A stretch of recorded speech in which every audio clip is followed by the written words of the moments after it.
behind and to observe our Bihu, this Magi Bihu.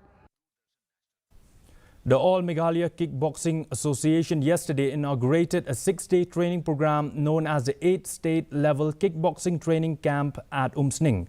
The inaugural event held at Amka Umsning Training Center was attended by Eddie G. Carboni, one of the prominent youth of Riboy, Mr. Samuel Hasha, president of Amka, among others. The event witnessed an enthusiastic turnout of over 70 young participants, including boys and girls from various districts across the Khasi Jaintia Hills, who are set to enhance their skills in kickboxing during the 6-day camp.